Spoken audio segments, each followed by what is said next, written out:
Bonjour, il est 9 heures.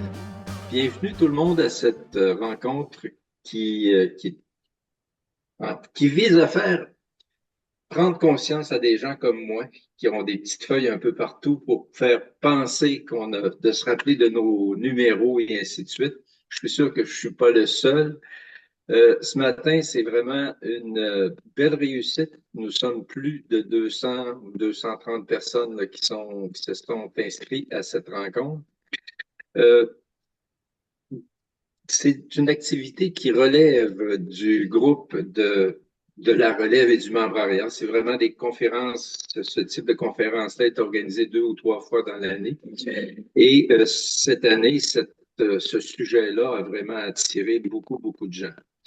Donc, je vais vous souhaiter une belle présentation. Et je vais donc passer la parole à Colette Pilon, qui est la présidente du comité relève et membrariat. Donc, Colette, c'est à toi. Parfait, merci. Bienvenue tout le monde. On est content de vous voir en si grand nombre. Effectivement, cette formation-là, c'est une initiative de relève et membrariat. C'est un comité fort important qui veut, dont le but, c'est de recruter et de favoriser le plus possible l'engagement à tout temps de vous, nos membres. C'est pourquoi à la fin de cette rencontre-là, vous allez recevoir un SurveyMonkey et ça va être important de le compléter. Nous, on va s'assurer ainsi de voir si on répond bien à vos besoins. Alors, n'oubliez pas à la fin de répondre au SurveyMonkey. Je vous souhaite une belle rencontre. Merci.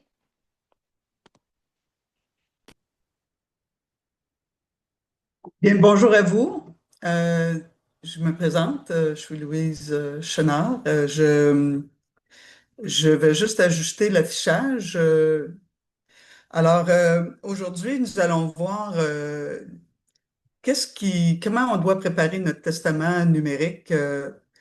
Puis ça inclut, c'est intégré de règle générale dans votre testament général. Alors, j'ai préparé une présentation qui est en 3 sections. La première, c'est un peu d'historique pour que vous réalisiez à quel point les choses s'emballent et vont de plus en plus rapidement. Ça en est même un peu effrayant. La deuxième section, c'est les outils que vous avez besoin pour accomplir de façon efficace le testament numérique. Et la troisième partie, vraiment, s'attelle là, qu'est-ce qu'il vous faut pour que ça fonctionne et que votre légataire numérique ou votre liquidateur testamentaire soit pas trop dans la mise. Alors, le testament numérique, il y a trois choses qui vont revenir constamment: la sécurité, le légataire et la succession. La transformation numérique. Alors, j'ai préparé pour vous une petite chronologie d'où c'est parti et où en sommes-nous aujourd'hui.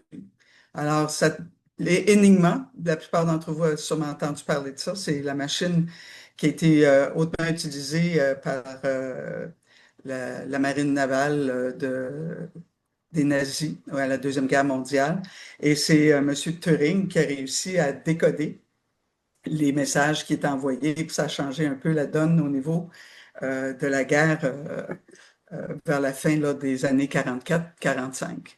Alors, c'est une machine qui a été les bases pour IBM de commencer à, à fournir là, des machines performantes, donc les débuts des ordinateurs. Si vous avez eu la chance de voir Bletchley Park, qui est une série britannique, on vous donne, c'est assez collé sur l'histoire là, de comment ils ont réussi à briser les codes allemands, puis comment ça s'est fait et les conséquences de toute cette démarche-là. On a eu dans les années 50, ça a été le grand concours Kasparov versus Deep Blue. Et Kasparov a perdu. Et c'était le début là, d'une avancée technologique de plus en plus rapide. En 69, on voit l'Internet arriver, World Wide Web en 1989, les téléphones mobiles en 87. Je ne sais pas si vous vous souvenez, mais les centres de services, nos commissions scolaires de l'époque, s'était mis à acheter les BlackBerry dans les années 2000. C'était la révolution et les courriels ont suivi et qui était la catastrophe pour nous. Alors, les Mac, IBM et Windows se voient commercialisés en 81-85 et finalement le web accessible à tous en 1990. En 2000, on voit l'émergence de Facebook, YouTube, Twitter, les téléphones intelligents, les assistants virtuels, tout ça entre 2004 et 2010. Et aujourd'hui, et c'est ça qui est un peu inquiétant, en l'espace de 2 ans, on voit que l'intelligence artificielle est maintenant dans tous nos appareils, qu'on le veuille ou qu'on ne le veuille pas. Ça a commencé avec OpenAI, où il y a eu des investissements massifs de la part de Microsoft pour développer l'intelligence artificielle. Et ChatGPT a fait ses débuts en 2022, puis on a tellement été collaborants, je veux dire ça. L'ensemble de la planète s'est mis à aider la progression de ChatGPT. C'est loin d'être parfait, même c'est à prendre avec une pincée de sel. Il faut vraiment faire des contre-vérifications parce qu'il y a beaucoup d'erreurs encore qui sont propagées par Gemini, Copilot ou ChatGPT. Ils apprennent toutefois et ils sont en train de commencer à bousculer le monde entier avec déjà des coupures au niveau des employés dans certaines entreprises de façon importante. Alors, ce n'est qu'un début et vous voyez qu'en l'espace de 2 ans, il y a eu une évolution assez incroyable. La prochaine section, on parle de sécuriser vos appareils, puis par où commencer. Je vais vous rappeler que en 2003, là, il y avait à peine 500 millions d'appareils dans le monde. Aujourd'hui, j'ai fait des validations sur le web. Nous sommes 207 milliards à être connectés sur le web. Alors, vous pouvez vous imaginer la quantité de gens qui font des efforts sérieux pour essayer de vous frauder. Il y a des cités complètes, en fait, qui travaillent à faire que ça. Comment vous protéger? Alors, la première étape, si vous ne l'avez pas fait, ce serait essentiel que vous vous y mettiez et non pas un logiciel antivirus gratuit qui vient avec votre forfait ou qui vient avec votre portable. Exemple, McAfee vient avec Dell. McAfee est très bien pour des tablettes et des téléphones, mais pas pour votre environnement de votre ordinateur ou de votre portable. Donc, la première étape, c'est de trouver le bon logiciel de sécurité antivirus avant même de penser à un logiciel de mot de passe. Les outils utiles, je me suis vraiment inspiré de François Charon, qui a un site web absolument incroyable et qui vous donne beaucoup d'aperçus qui sont utiles et avec une évaluation pour chaque outil. Donc, logiciel de sécurité, c'est un logiciel antivirus qui peut inclure un gestionnaire de mots de passe. La plupart le font, c'est à l'intérieur même de l'outil et ils ont un VPN. Ça peut couvrir jusqu'à 5 appareils. La plupart, c'est ce qu'ils font là. Donc, vous avez un abonnement et 5 appareils de la maison sont couverts. Un gestionnaire de mots de passe, si vous avez déjà un logiciel de antivirus, mais qui n'inclut pas un gestionnaire de mots de passe ou un coffre-fort numérique, alors vous pouvez vous abonner à un gestionnaire de mots de passe qui va vous créer des mots de passe robustes. Et à l'intérieur de ça, à chaque fois que vous allez, disons, sur votre compte en banque, vous pouvez aller faire un copier-coller. Vous n'avez pas à l'apprendre par cœur parce que c'est impossible. Ce que vous devez apprendre par cœur, c'est le mot de passe de l'ouverture du gestionnaire. Et après ça, vous ne faites que copier-coller pour chaque identifiant. Autre outil de sauvegarde, vous avez sur vos appareils, c'est en anglais, là, Authenticator de Apple, Microsoft et Google. Les trois ont créé un site où vous pouvez enregistrer de façon sécuritaire vos mots de passe, mais ça demeure des entreprises privées qui sont bombardés, n'est-ce pas, de tout le monde pour essayer également de briser leur pare-feu. Alors, ce n'est pas, en tout cas, personnellement, je ne pense pas que c'est l'outil privilégié pour sauvegarder vos mots de passe. Les logiciels antivirus. Alors, je suis retourné voir, parce que M. Charon nous a donné une formation l'an passé. Et je suis retourné voir son site pour voir s'il y avait des ajouts. Il y a eu des ajouts. Et ce qui est intéressant avec le groupe Charon, vous avez l'adresse courriel dans une des diapositives, c'est qu'il donne, non seulement vous avez comme Bitdefender, mais on va vous dire euh, est-ce qu'il ralentit l'ordinateur, est-ce qu'il génère des mots de passe, combien d'appareils il va vous donner pour le protéger, combien ça va coûter votre forfait, puis il offre même des rabais pour certains logiciels. Alors vous avez S7 qui fonctionne pas pour les Mac. McAfee, il le recommande pour les tablettes et téléphones, mais pas pour les ordinateurs. Norton 360 et Norton, moi, c'est ce que j'utilise pour mon coffre-fort numérique, c'est Norton. C'est un des meilleurs. Il y a un logiciel antivirus. Vous avez Surfshark One, solution tout en un, qui semble plaire au groupe Charon, et Kaspersky, qui gère plusieurs appareils également. Les logiciels antivirus, sur le site, vous allez avoir la liste, les spécifications, les coûts mensuels et les rabais. Sur la prochaine diapositive, je vais vous énumérer les avantages d'avoir un logiciel performant de cette nature. Ça fait de la surveillance de votre navigation et des téléchargements. Quand vous téléchargez, il va vous dire si l'environnement que vous avez téléchargé est sûr ou s'il y a des risques. S'il y a des risques, il va les bloquer. Il va vous protéger plusieurs appareils. Il va détecter les virus qui rentrent. Et Dieu sait qu'il y en a, là, quand on va faire des validations où on va vérifier notre logiciel. Des fois, c'est écrit là, 500, 600 tentatives de rentrer dans notre système. Alors, c'est quand même incroyable le bombardement de tentatives que font les divers groupes d'individus qui ne font que ça dans la vie, là, tenter de percer et de subtiliser soit notre environnement numérique ou même notre identité. Ça veille sur les sites et les comptes liés aux diverses applications et il vous dit si le site est sûr et si votre navigation est protégée. Et enfin, peut offrir un gestionnaire de mots de passe pour la plupart. Le gestionnaire de mots de passe, vous avez 6 recommandations. Puis ce que j'ai trouvé là, c'est que le groupe Charon privilégie beaucoup NordPass, qui génère des mots de passe et il a également le VPN. Le VPN, à quel moment on se sert du VPN?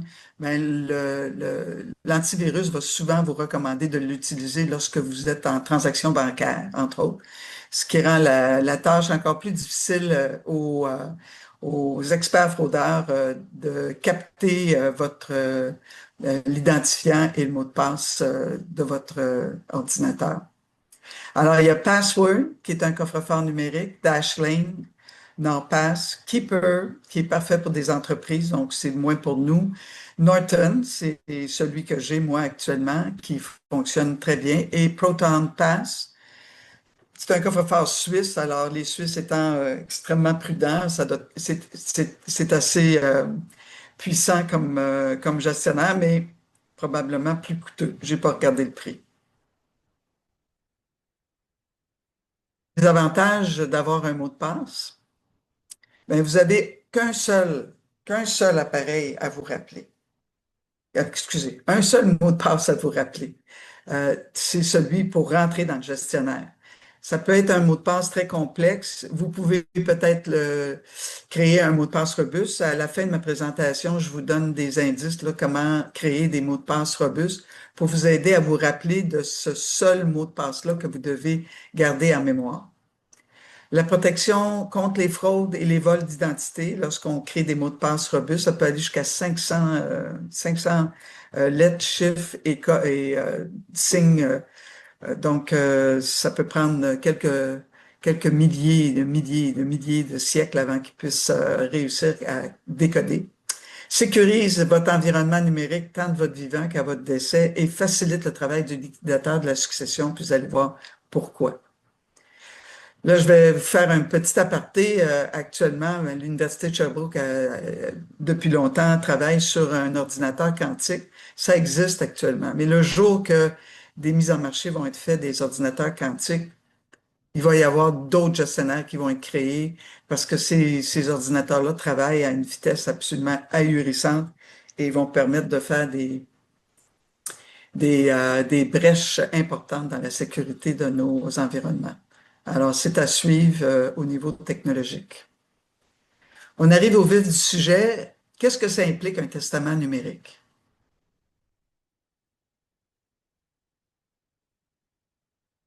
Alors, vous avez les outils, un environnement sécurisé par un logiciel antivirus, puis un mot de passe saisi dans votre logiciel choisi ou qui est intégré dans votre logiciel antivirus. La première chose, c'est de déterminer, en fait, deux éléments. La personne que vous allez choisir pour s'occuper de votre testament numérique, c'est-à-dire qui va fermer l'ensemble de votre vie numérique et qui va s'assurer que vous soyez plus présent dans l'espace du web. Je vis actuellement une expérience assez douloureuse. J'ai perdu une amie très, très proche il y a 2 ans et elle vit toujours sur Facebook.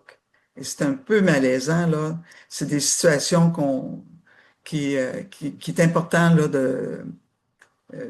de passer à travers l'ensemble. Vous seriez, en tout cas, quand on fait le décompte, là, on est à beaucoup d'endroits, là. Et les médias sociaux, c'est une chose, là, mais on va voir où nous avons des comptes ouverts, puis j'en nomme que quelques-uns, là. Alors, vous devez choisir avec beaucoup, beaucoup, beaucoup de soin votre légataire numérique ou vous le déléguez à votre liquidateur de votre succession. Mais il faut bien penser à qui vous voulez donner cette responsabilité-là et la confiance doit être absolue. Parce que là, cette personne-là va avoir accès à votre compte bancaire, à vos placements, à vos REER, les FER, les REER, ce que vous êtes, tout. Alors, vous avez une petite référence ici, là, protégez-vous, choisir votre liquidateur aux successions, vous pouvez trouver ça en ligne. C'est une lecture qui vaut la peine, puis ça va vous donner la chance de réfléchir, là, comment vous voulez procéder. Est-ce que vous voulez nommer une personne qui s'occupe que de votre vie numérique ou si vous voulez que c'est la même personne qui s'occupe de tout? Et après ça, il faut aller parler avec cette personne-là. Parce que si je regarde ma vie numérique, j'ai 139 mots de passe différents et je suis abonné à quelques réseaux sociaux et comme tout le monde, là. Donc, c'est une tâche, là. C'est une tâche qui demande du temps. Alors, comment vous pouvez aider le légataire ou le liquidateur? Vous pouvez l'ajouter à votre testament. Puis vous pouvez même, il y a certains écrits qui disent que on peut inclure dans notre testament le mot de passe pour rentrer dans le voûte, là, moi je appelle ça voûte, mais coffre-fort numérique, ou mais, mais ça veut dire que le testament, il est rangé à quelque part où personne ne peut mettre la main, ou il est chez le notaire. Puis vous avez mis ça dans une boîte postale ou dans un coffret à la banque.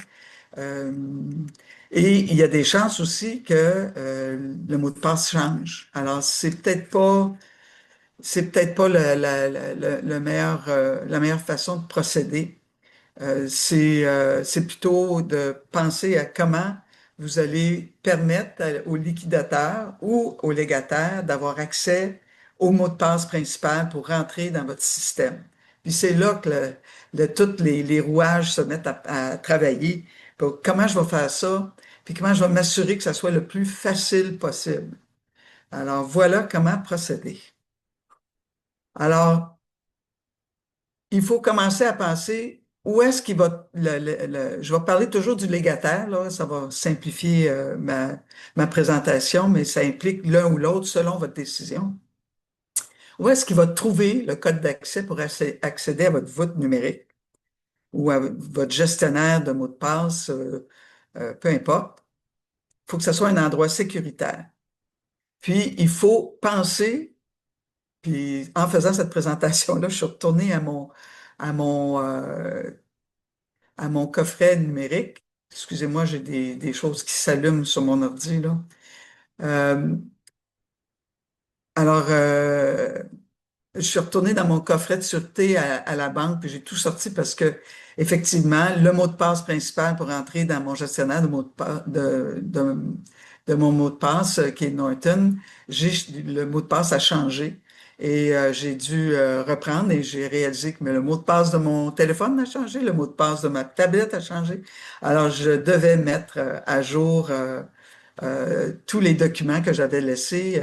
C'est ma fille qui est liquidatrice testamentaire. Alors, j'ai dû reprendre tous mes documents parce que je dois les refaire à la lumière des changements.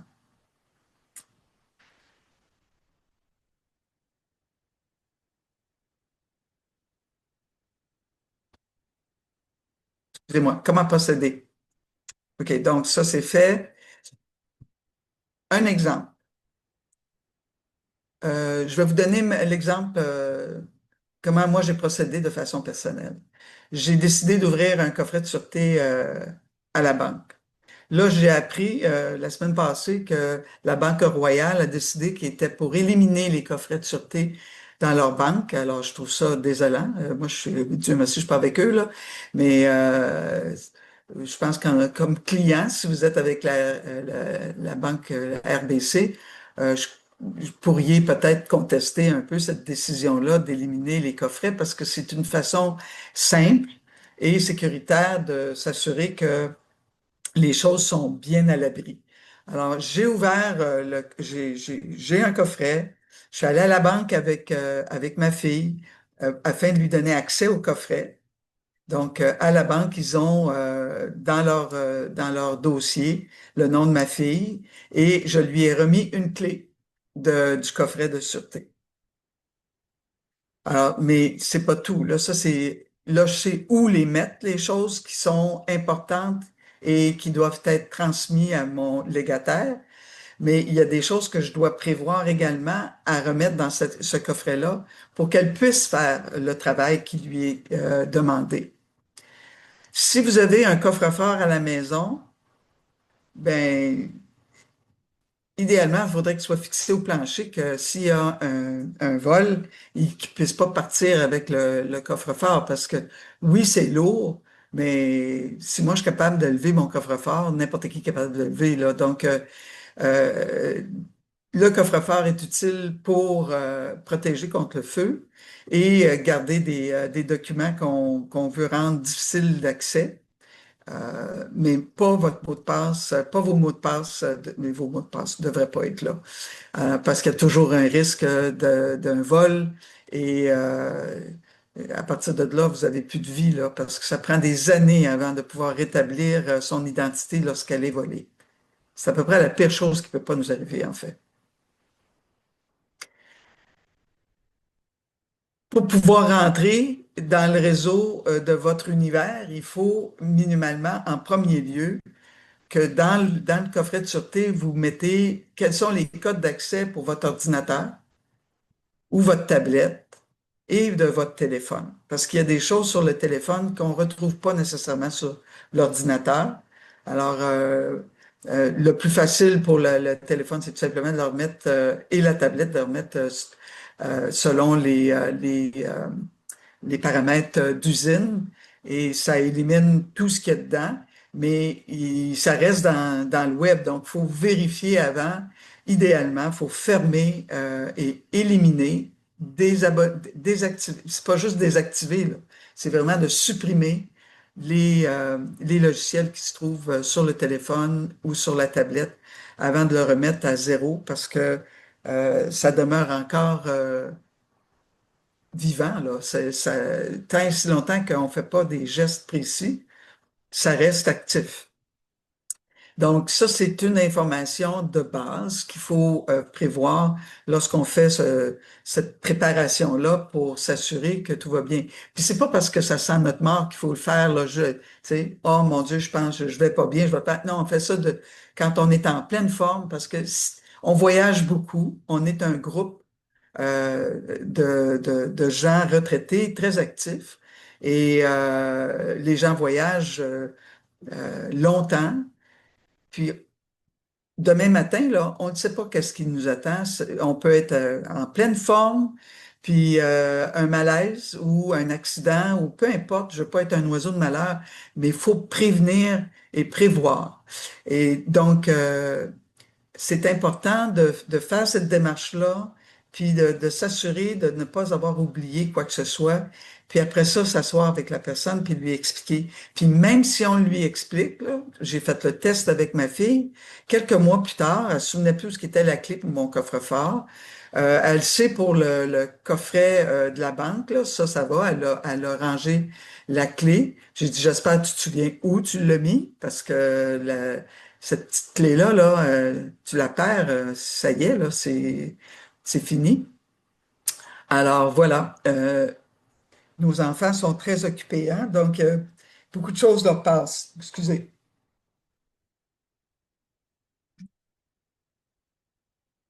Deuxième chose qu'on met, c'est le code d'accès antivirus du gestionnaire ou du gestionnaire de mots de passe. Puis inscrire le mot de passe de l'antivirus de votre conjoint et votre conjointe, parce que si les deux sont dans la même situation, de toute façon, c'est une protection pour vous, si votre conjoint ou conjointe a votre numéro pour rentrer dans le coffret numérique.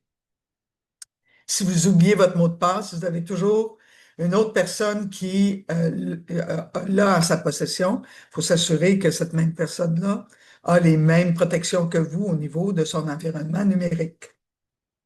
Vous allez m'excuser, j'ai une toux chronique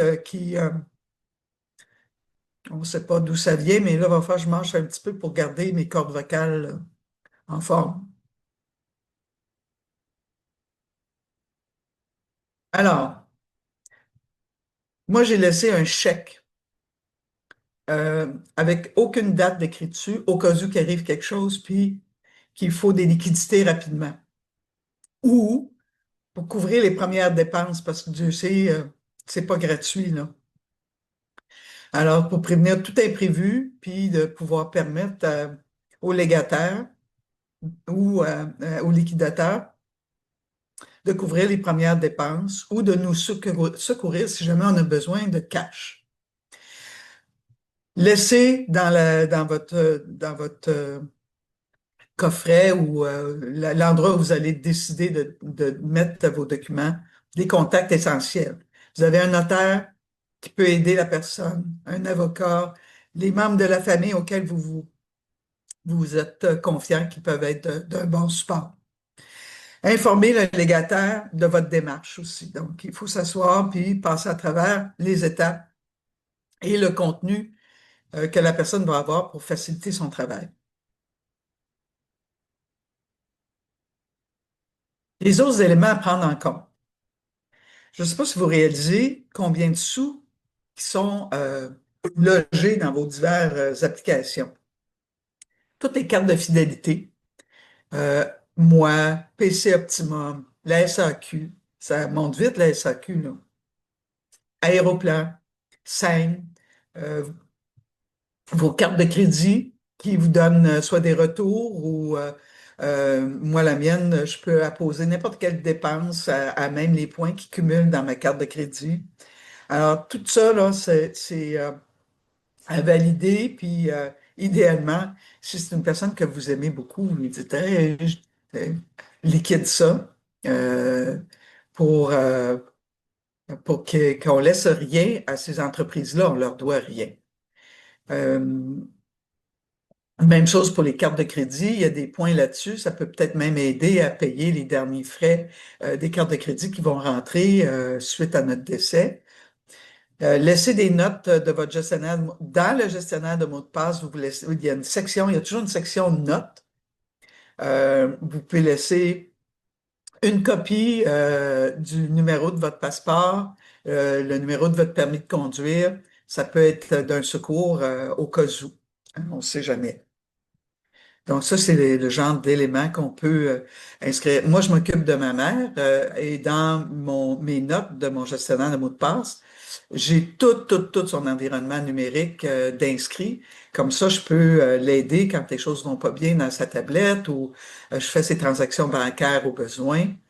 Et c'est une façon de gérer également si vous aidez quelqu'un de votre entourage.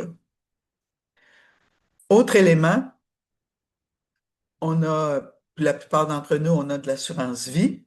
Alors, il faut laisser une note, quelle compagnie, où se trouvent les documents. Ça, c'est un gros travail, hein, puis souvent, on néglige cet aspect-là, on attend. Les choses importantes qui devraient être rassemblées dans un même endroit, dans vos fichiers, pas vos fichiers, là, mais dans votre cabinet ou dans votre coffre-fort à la maison, votre coffre-fort personnel. La question des assurances. Si vous avez des crypto-monnaies, les codes d'accès devraient être dans le gestionnaire de mots de passe. Vous payez votre compte Bell, Netflix, Vidéotron, Disney, Prime par carte de crédit ou par votre banque, par débit. Il faut annuler tous ces abonnements-là. Donc, faut, faut dire, ben, le légataire peut retrouver sur votre carte de crédit, les rapports de carte de crédit, votre relevé, il va voir s'il y a Netflix, mais on peut l'aider aussi en lui disant, ben, je suis abonné à Protégez-vous, je suis abonné à FADOC, je suis abonné à Netflix, à Bell, et comme ça, ça aide également à fermer tout ça. Et en fait, laisser les coordonnées de l'ACDER pour informer, pour que le légataire ou le liquidateur testamentaire informe l'ACDER de votre décès et il s'enclenche automatiquement un processus si vous avez de l'assurance pour le paiement de l'assurance aux bénéficiaires que vous avez établi dans votre... je vais voir, je suis pas pire. Les ressources, je vous ai donné quelques ressources. Site web de François Charon, je vous encourage fortement d'aller y jeter un coup d'œil. Il y a des sites qu'on m'a référés, là, le Centre Trait d'Union, la Maison des aînés, le Centre de services Pointe-de-l'Île semble avoir un site là, où il y a des trucs intéressants. Le Carrefour des aînés de Pierrefonds, formation.info, ils ont des trucs là-dedans. Le Réseau d'information des aînés du Québec, le RIAC, ils ne font que ça, là, donner du soutien et du support aux aînés qui ont besoin d'aide au niveau informatique. La FADOC, votre section, il y a plein de choses qui se font. Tout ce qui touche les fraudes, là, ils font beaucoup d'ateliers à ce sujet. Et finalement, vous avez accès, tout le monde, sur le site web de la Chambre des notaires, un guide du patrimoine que vous avez actuellement entre les mains, que vous avez bâti tout le long de votre vie. Et dans ce document-là, vous pouvez tout mettre. C'est un exercice qui est un petit peu long, mais une fois qu'il est fait, ça se range dans vos dossiers importants. En fait, tout est là-dessus, donc ça peut aller dans le coffret de sûreté, puis tout. Ils ont pensé à tout. Si vous avez besoin d'un outil, ça se fait en ligne. Vous téléchargez le document, puis vous pouvez tout faire en ligne.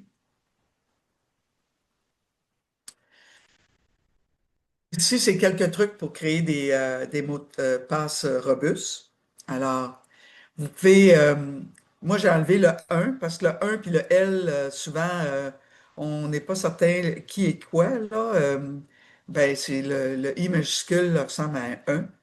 Donc, j'ai mis les chiffres aléatoires de 2 à 9, à moins que vous mettiez le 1 entre des lettres où c'est clairement un chiffre et non pas une lettre. Vous mettez des lettres majuscules et minuscules. Vous pouvez mettre, si vous avez à retenir un mot de passe, vous pouvez utiliser les dates de naissance, mais jamais coller ensemble, intercaler, diviser. Vous pouvez jouer avec ça, là. Caractères spéciaux, plus vous en mettez, mieux que c'est. Euh, Intercaler à l'intérieur de vos lettres.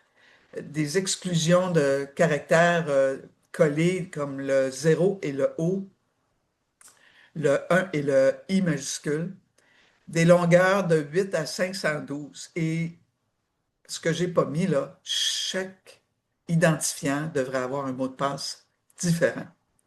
Si vous utilisez toujours la même Monique, 1950,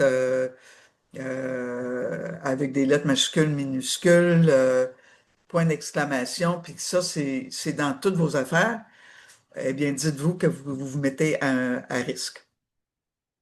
Alors, il faut des mots de passe différents pour vos différents identifiants. Puis, vous pouvez valider la robustesse de votre mot de passe en allant sur motdepasse.xyz. J'ai fait un petit laïus sur les types de fraudes qui sont très actifs de ce temps-ci.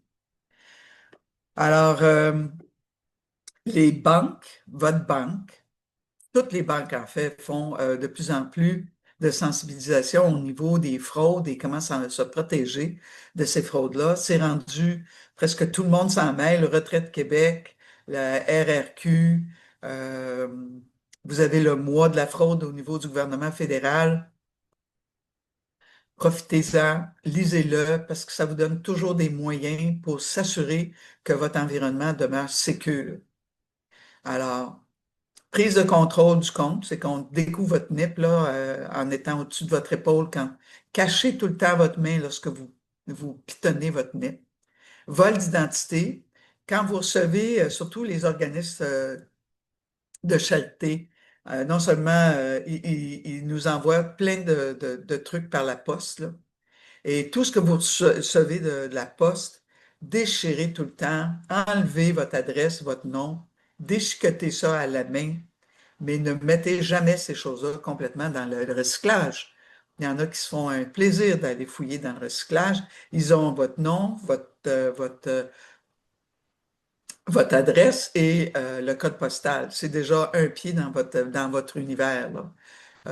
Il peut faire une recherche puis trouver, tu sais, sur Facebook, vous avez mis quelle couleur vous aimez, quels sont vos chiffres préférés, puis à la longue, on peut déceler que, bon, ben, c'est ça qu'il va utiliser. Ah, vous êtes des amoureux de chats, le moins possible sur Facebook de données qui sont de nature personnelle, de vos goûts, vous soyez prudents là-dessus également. Les arnaques des colis non sollicités, on vous demande d'évaluer un produit que vous n'avez pas acheté. Vous mettez ça à la poubelle, pourriel, parce que là, ils utilisent votre nom, puis ça se rend dans les commentaires de l'entreprise pour dire que vous êtes donc satisfait du balai Valida que vous avez acheté chez Jean Coutu. Arnaque des grands-parents, ben, c'est pas compliqué, là. Vous recevez un appel comme ça, il ne faut jamais céder à la panique. Il faut dire à la personne, je te rappelle, tout de suite. Et là, soudainement, il n'y a plus rien qui marche, là. Il n'y a pas une seule institution financière qui va vous demander votre NIP et qui va envoyer un agent à votre porte pour ramasser vos cartes. Jamais. Alors, euh, ma mère a eu une tentative d'arnaque, puis elle a dit la voix, parce que là, maintenant, ils réussissent je ne sais pas comment, là, ils enregistrent des voix à gauche, à droite. Elle a reçu un appel, ça ressemblait à la voix de son petit-fils qui disait qu'il était en prison. Puis il demandait de l'argent à ma mère. Puis là, elle a dit, ben là, appelle ton père. Je ne sais pas pourquoi tu m'appelles moi. Alors, l'arnaque, ça a été hier accroché au nez, là.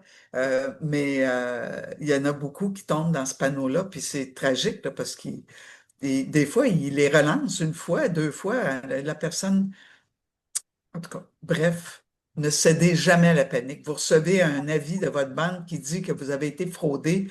Paniquez pas, prenez votre carte. À l'endos, il y a un numéro de téléphone. Appelez ce numéro-là. Et pas d'autre chose avant de passer à oh mon Dieu, j'ouvre mon compte. Non, non, c'est ce qu'ils veulent. Parce que dans le message, il y a ce qu'on appelle un cheval de Troie qui s'assure qu'on réussit à capter votre NIP. Alors, toujours garder votre sang-froid.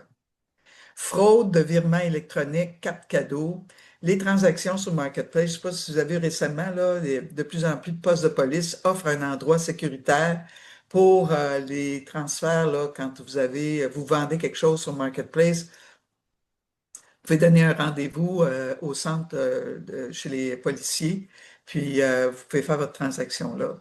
Et eux autres, ce qu'ils font souvent, là, c'est ils vous transfèrent par carte de débit. Vous recevez l'argent, puis ils annulent après ça la transaction. Alors, du cash. Hein, ils ne peuvent pas faire grand-chose quand ils vous donnent du cash. On arrive à la toute fin. Je sais que ça va vite. Il y a beaucoup d'informations. Soyez rassurés, les gens qui sont présents à la formation actuellement vont recevoir une version PDF de la présentation d'aujourd'hui qui va vous donner les pistes à se rappeler, quelques liens, les ressources et qui va, j'espère, vous permettre de réfléchir comment vous voulez gérer votre environnement numérique. Monsieur le DG, Jean-Louis, va envoyer une évaluation. J'apprécierais beaucoup que vous puissiez le remplir et nous le retourner. L'idée étant, j'ai mon ami Denis Duval qui va donner des formations cet hiver. Alors, ça nous aide, nous, le comité, à améliorer nos présentations et le contenu de celles-ci. Ben, Louise, j'ai apprécié beaucoup la conférence. Je t'avoue que durant la conférence, j'ai sorti des petites notes où j'avais pris des mots de passe dans mon cartable, dans mes affaires. Puis je me suis dit, je pense que j'ai un petit problème. Mais, et un peu comme ça vient d'être dit par Mme Durocher, Chantal Durocher, et par la Louise, je pense que c'est un processus qui prend du temps et il faut se mettre en marche, commencer, en tout cas, cette démarche-là le plus rapidement possible quand on entend tout ce qui se passe présentement. Fait que merci Louise pour ce travail-là. Merci à ton équipe là, du comité de la relève et Montréal qui a travaillé sur ce dossier-là. Et je pense qu'on a appris beaucoup de choses, mais comme on dit, c'est de mettre tout ça en place qui va être quelque chose. Louise, est-ce que tu nous laisses ton numéro de téléphone personnel pour qu'on t'appelle s'il y a des problèmes? Non, mais l'adresse courriel informacdaire @gmail.com est une façon facile de rejoindre. C'est une adresse courriel corporative. Alors, Louise? formation agdaire@gmail.com. Si jamais vous avez des questions particulières, ça va nous faire plaisir de répondre.